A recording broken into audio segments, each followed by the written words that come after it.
Good afternoon, ladies and gentlemen. The Federal Chancellor. Ladies and gentlemen, today we benefited from the time available to us after breakfast to focus on, first, a very pleasant event. Croatia became a member of the European Union. The ceremony today has brought home to us once again that the idea of European unification has lost none of its attractiveness. On the contrary. And this is why we consider that to be an expression of the need to do whatever one can to work for Europe, for European unity and the euro. I know that over the last few days here in Brussels, many people have been watching us very closely, also from outside Europe. And I think we have made it more than clear that Europe is very much aware of how serious the situation is. I think all of us have made that very clear. We've also made it very clear that we are determined to learn from the mistakes we've committed in the past and to draw the necessary conclusions. We're quite aware of where the root causes of the crisis are to be found. It's become obvious over the last few days. We're learning the right lessons, drawing the right conclusions. And it's a step-by-step process, I know, and I've always made that point. It cannot be tackled at one council meeting only, but it is a step-by-step process which will re-establish a new basis of trust and confidence in the euro, in our common currency. And when I say we, I include the 17 countries of the eurozone, the euro area, but we've also received much support from those countries which have not yet joined up with the euro, or not yet, countries which, having consulted their parliaments, will be at our side positively, will be in a position to implement parts or 100% of what was agreed. There was but one country that has expressed a clear sense of distancing itself, that was Great Britain. But let me make the point once again, and I've talked to David Cameron, and it's become quite clear that Great Britain relies as much as we do on a stable euro, because it does have an effect on the situation in euro as a whole. Thus, we're all in one boat, as far as that is concerned. What we've achieved at this council meeting constitutes an important step in the direction of a permanently stable euro. It's a very important step that we've taken. We have achieved a breakthrough to a stability union, a fiscal union, or stability union, as I call it, will be developed further step by step in the years to come. But we've achieved the major breakthrough over the last 2 days. We've agreed to put the monetary and economic union on a new legal basis. We're going to introduce new rules and commitments. And we can link that up to the new ESM treaty. Thus, it will become a treaty that is an expression of the stability union we are building. This treaty will attribute a very important part to the institutions, to the Commission that is, but also to the European Court of Justice. In preparing and drafting the treaty, we've made that clear, we will include and involve observers from the Parliament in order to make it very clear that our intention is to have everyone involved. And we've also made it very clear that as soon as possible, we want to include that legal instrument into the European treaties. So it's quite clear where we're traveling, and I want to make that point because I believe it to be important. Let me remind you once again of the fact that it was on the 9th of December 1991, exactly 20 years ago, that the heads of state and government agreed on the Maastricht Treaty. It's interesting to note that 20 years later, we have realized we have succeeded in creating a more stable foundation for that economic and monetary union. And in so doing, we've advanced the political union and have attended to weaknesses that were included in the system. Let me also remind you of the fact that at the time, 20 years ago, when the monetary union was established, Great Britain decided not to be part of it. We've always respected that. Nevertheless, it's fair to say that Great Britain has always played a constructive part over those 20 years. The message going out from this council is clear. We want to benefit from the crisis to use it as a new beginning, a fresh start. We want to build out a lasting stability union. We will include a debt brake that will be developed in detail, and it will be introduced in national legislation of all the member countries, possibly, if possible, in the constitution of the respective member states. And we will lay down at the European level the ambitious targets aimed at achieving a balanced budget. That is, the annual structural deficit should not exceed 0.5%. Everything that we know from the classical Stability and Growth Pact. The debt has to be reduced by 1/20th per year, and the European Court of Justice will have jurisdiction to verify the transposition of this rule at national level. Preferably, as I said, into the Constitution. Those who don't do so properly can be taken to court, to the European Court of Justice. The debt brakes will become effective at a very early stage in time. Thus, we are contributing to the preventive effort. And I think that is what we have to focus on. We have to make sure that we act at an early stage before mistakes happen. We've also tightened the EDP, the excessive deficit procedure, which requires a treaty change, because we are going to decide with reverse majority, qualified majority in the future, not as laid down in the Lisbon Treaty with a qualified majority of the Council, which is to say that those who participate in the process as defined in the new treaty, and that will be all the members of the euro area, they will commit to more ambitious, enter into more ambitious commitments.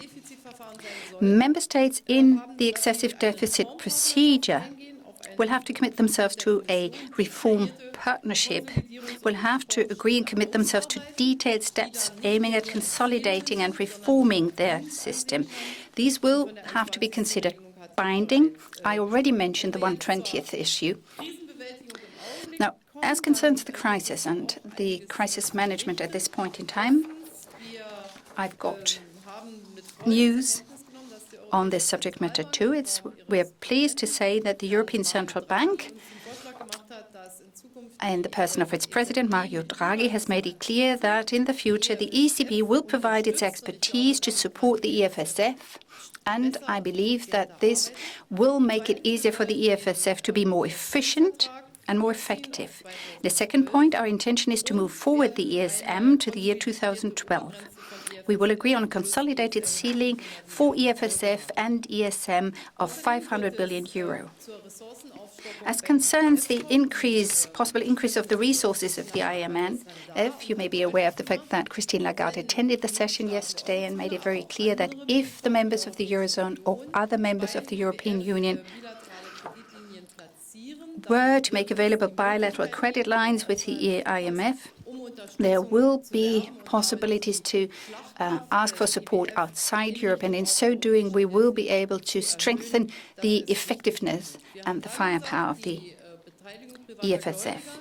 The participation of the private sector, now PSI that is, here we intend to adhere to the established IMF principles and practices, and the CACs are to apply and become part of the EMS. In future, we will make it possible to decide on financial aid with high qualified majority of 85%, in line with the capital key. The precondition is that, which is to say that it can only actually take place in cases where the financial stability of the Eurozone is endangered. Ladies and gentlemen, I've always made the point that we've got to learn from our mistakes, from the experiences in the crisis in order to manage the crisis. I think this summit has made us take an important step forward. We have taken a decision in favor of assuming handing over greater responsibility to institutions of the European Union, the Commission, the European Court of Justice, and to expect greater commitments on the member states' part in the interest of the euro. This is what we mean when we talk about a stability union and a fiscal union. In times of crisis in the next 6 months or so, we will meet regularly, at least once a month, to talk about the issues on our plate. I believe that much remains to be done in order to refocus on growth and employment. What we've done is it means we've prepared the ground well, but we need to do more in order to ensure growth and safeguard our development. It's a long path we have set out on. I'm available for any questions you might want to put to me now. Madam Chancellor, the treaty text is to be ready by March. Now, what if Spain, Portugal, Greece need more money in the period up to that point in time? Will the ECB act as a kind of bridging function? And a second question, can you give us an idea about the atmosphere yesterday? Was it quiet or calm? Was it very tense, very heated? It's always been a very constructive atmosphere throughout. We talked and exchanged views in a very calm manner. We made very clear where we stand and how far we can go. But everyone was very much aware of the fact that this was indeed, that we were talking and facing important decisions. The fact that Great Britain wasn't able to join up with us was taken note of, but David Cameron has also made it very clear that he has an interest in a stable euro. So it was not a tense atmosphere at all.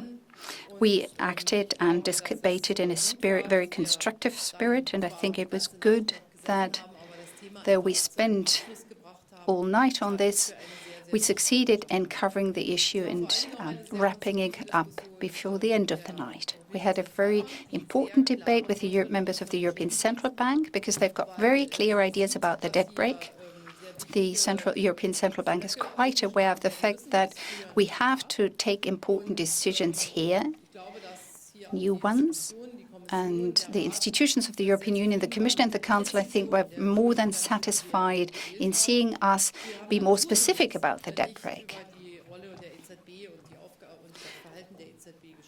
We did not talk about the ECB and how it responded. Mario Draghi informed us about the decisions taken by the ECB Council, also with respect to liquidity for banks. But generally speaking, we respected the independence of both sides and had a very open exchange. Mr. Weingartner. 2 questions, if I may. The 200 billion you were talking about, where are they to come from, especially with an eye to Germany? And another question, if I may, on the ECB. The closer cooperation you've agreed between the ESM and the EFSF. You said at the outset that it is to apply to the EFSF and the ESM. Now, what do you understand by that closer cooperation? It will take some time for the ESM to actually come into being. But the ECB has experts, very knowledgeable about the actions in the markets, the primary market. The ECB does not have any experience as far as the primary markets are concerned, but very much on the secondary markets. We talk about banks, capitalization. It's the ECB that has the expertise, and it is that expertise wants to make available to the EFSF, because that's a new institution, whilst fully respecting the independence of the ECB. And I know that that can be indeed very helpful. But this is not saying that there will be an overlap of the various areas of responsibility. And the second point. Yes, you mentioned a figure. I think it was 150 billion, where at a time we said they could come from the euro area via bilateral credit lines. The Federal Bank, the Bundesbank, published a statement on this today. The Bundesbank will make available funds. I think it was in 2009 that the bilateral credit lines were increased in the IMF. That was at the G20 meeting in London, and it will be something similar to that experience. Mr. Gamelin. Mrs. Gamelin. Sorry. If I may come back to that point, when the ECB acts as an agent of the EFSF, Is that to say that people travel from Frankfurt to Brussels to be of aid, to be of assistance here? In very practical terms. And a second point, we've heard voices saying today that Great Britain may not be on board here, but if a certain dynamic evolves in Hungary and in the Czech Republic, that perhaps then Great Britain at the end of the day would be willing to give in. Is that conceivable in your eyes? Well, I haven't had any indication of that fact here and now, but that was not up for discussion, so to speak. You know, it is a development that took place over the yesterday evening. It became clear that there's a lot of constructiveness visible here. The countries who want to become members of the euro area will try very hard to, take in those stability measures, and the others accompany the process in a positive spirit. But what we felt on a general level was that the EU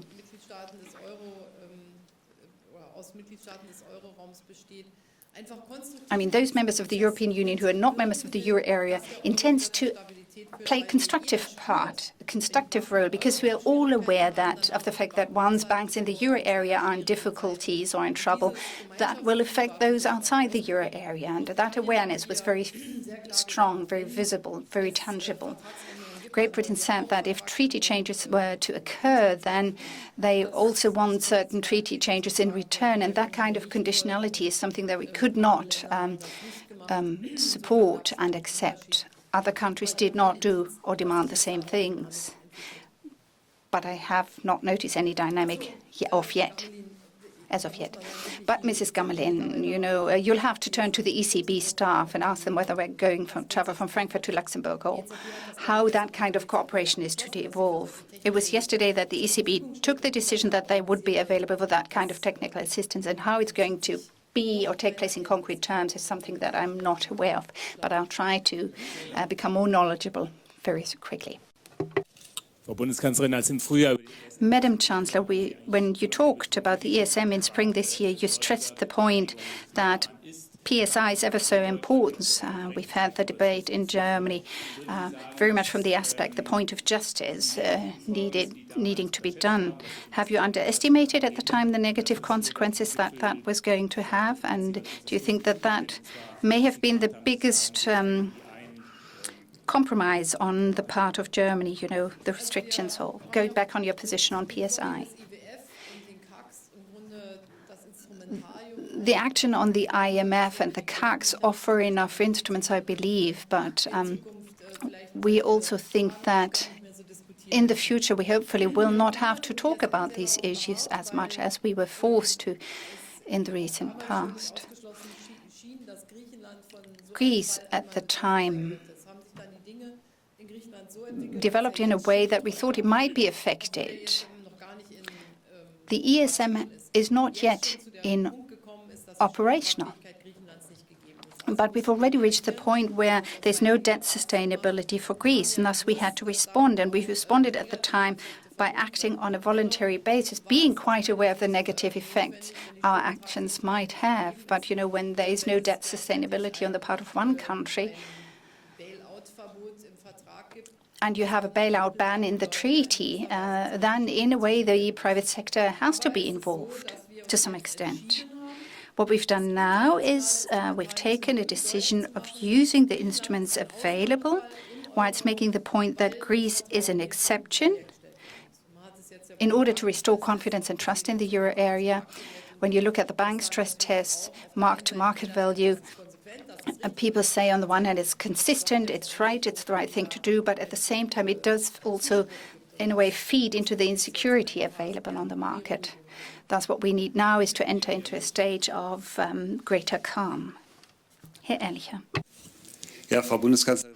Madam Chancellor, we're moving closer to the turn of the year. If you were to take stock of the summits that have taken place this year, as I've done, my guess would be that you add about 200 to 300 billion every time at every summit when you talk about these matters. At the beginning we had 440, and then we decided on the leveraging of the EFSF, and now you add another 200 billion, and you're talking about the SOFINs being opened up again, which adds another bit. Which brings me back to my first question. wouldn't it have been better to start with a bigger amount of money right at the beginning of the year, at the outset, you know? You are speaking about 500,000 for the treaty change by May this year or March this year. I believe that we have gone through different stages and still are going through different stages of this crisis, and we are going through different experiences, and it wasn't possible for us at the outset to, you know, be aware of all the consequences. I've always made the point that I don't believe that making available funds is going to solve the issue. Of course, one has to act. No denying that point, and there are people who say you've got to do even more. But I believe that we can only be successful if we tackle the problem at the root causes, the root cause of the crisis. And I think the summits of this year have helped bring us closer towards that objective. We are now bringing together a number of countries. We've got countries like Spain or Italy that are either under the protective umbrella or carrying out enormous reforms. In the case of Spain, we have come to realize it's not only to do with a high indebtedness, sovereign debt, but it's also to do with other issues. Look at youth unemployment, unemployment in general. What about the geographic situation? And so on and so forth. And increasingly, the credibility, the speed with which we take our decisions, something that could be subsumed under the heading of governance, could be improved upon. You know, it's not always that easy to change these things overnight. I believe that the six-pack is a further developing of the Stability Pact.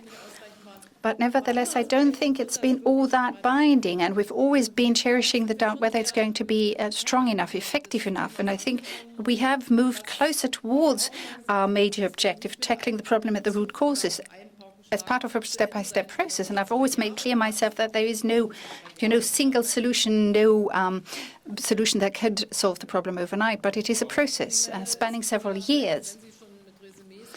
And when you talk about stock-taking, perhaps I may make one point. The Franco-German cooperation, I trust, has proved very valuable indeed. If we hadn't been talking about how we can push things forward, thinking and exchanging views together, we wouldn't have made that great headway. Not to the extent that we've done. Some people may be complaining about that, but we're not forcing our view upon others. It's a debate we're having, and I think that all taken all together, something's grown over the year that I believe to be very valuable and very important. The determination that France and Germany have shown to make the euro a successful currency has led to a very good cooperation, and I'd like to thank my colleague, President Sarkozy. Where a genuine change of the treaties would become necessary. And this is what brings us back to the root cause of the problem, which is to say political union. Now what is the message? The message is the following. It is that if we have a common currency, we have to accept that community institutions have responsibility when it comes to countries not applying what was agreed. Everyone has its sovereignty over its national budget, but if it does not adhere to the rules agreed, steps will have to be initiated. And this is slowly becoming reality. It's a step-by-step process. There was much talking about that yesterday. Much mention was made. Even today, the Commission in the Economic and Monetary Committee can provide assistance to the Eurogroup of the finance ministers. And in other cases, too, we found ourselves in that situation. Now, when we look to the debt brake and the various steps involved there, or the deficit, excessive deficit procedure, the advisor to the Council Secretariat yesterday spelled out the conditions under which we can use and avail ourselves of the various community institutions. So there's a certain leeway here, and at the end of the day, Great Britain has not called that into question. I believe that Great Britain is going to follow us very closely, watching us very closely in what we're doing. But as long as our intention is to include this into the treaties at some time in the future, then it's only right and important that we use these institutions. And the legal advisors have given us the green light, the go-ahead. A final question, Herr Piel.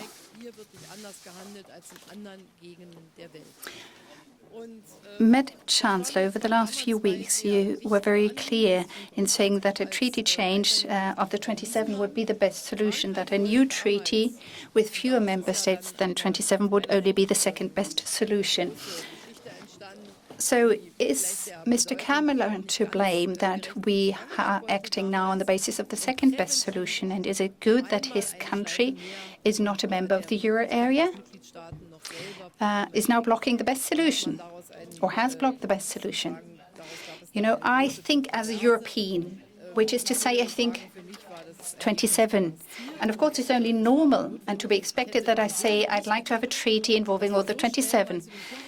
But then others come up and say, are you out of your mind? Everyone has to have a chance to take a closer look at things. And we then took a closer look at things. And I think one has to distinguish with respect to the substance that we want to achieve. We can use the treaties and the path leading across a new treaty. It's comparable. I can achieve it both ways. You know, with respect to the euro, it's neutral. We've achieved what we believe to be right for the euro. Now, if one thinks of the ideal European Union, then of course you would prefer to have everything agreed, not only as a kind of enhanced cooperation, but you would like to put it into the treaties right from the outset. We will make it very clear that we will do so as soon as possible, as we did at the case of Schengen, where we started with enhanced cooperation and then took matters further as a step-by-step process. I think the well-known agreement of Prüm is another example in the area of cooperation in the domestic field. What is important for me now, and thus I'm not unhappy about the outcome of our Council. I believe we've got what we wanted to get for the euro. But now, speaking from the viewpoint of the European Parliament or from other of the European institutions, as a European of the 27, I would have been happy if Great Britain would have said yes. But what's been important and what is important is that in the crisis of the euro area, with many causes, we've been able to get what we thought was indispensable for the euro. And it will not take long. You said already that the treaties are to be ready by the beginning of March. Ratification will start immediately. And the character of the ESM is to change, because we're trying to bring it together to some extent. Thus, we will have created a nucleus of a treaty on the stability union that can then become a treaty of the 27 at any given point in time. The next council meeting, I have none on my agenda as of now. Thus, I'm not hiding anything from you. Oh, come on, guys. Today, we said Merry Christmas when we left. Thank you very much. Merry Christmas to all of you. Thank you. And we then took a closer look at things. And I think one has to distinguish with respect to the substance that we want to achieve. We can use the treaties and the path leading across a new treaty. It's comparable. I can achieve it both ways. You know, with respect to the euro, it's neutral. We've achieved what we believe to be right for the euro. Now, if one thinks of the ideal European Union, then of course you would prefer to have everything agreed, not only as a kind of enhanced cooperation, but you would like to put it into the treaties right from the outset. We will make it very clear that we will do so as soon as possible, as we did at the case of Schengen, where we started with enhanced cooperation and then took matters further as a step-by-step process. I think the well-known agreement of Prüm is another example in the area of cooperation in the domestic field. What is important for me now, and thus I'm not unhappy about the outcome of our Council. I believe we've got what we wanted to get for the euro. But now, speaking from the viewpoint of the European Parliament or from other of the European institutions, as a European of the 27, I would have been happy if Great Britain would have said yes. But what's been important and what is important is that in the crisis of the euro area, with many causes, we've been able to get what we thought was indispensable for the euro. And it will not take long. You said already that the treaties are to be ready by the beginning of March. Ratification will start immediately. And the character of the ESM is to change, because we're trying to bring it together to some extent. Thus, we will have created a nucleus of a treaty on the stability union that can then become a treaty of the 27 at any given point in time. The next council meeting, I have none on my agenda as of now. Thus, I'm not hiding anything from you. Oh, come on, guys. Today, we said Merry Christmas when we left. Thank you very much. Merry Christmas to all of you. Thank you.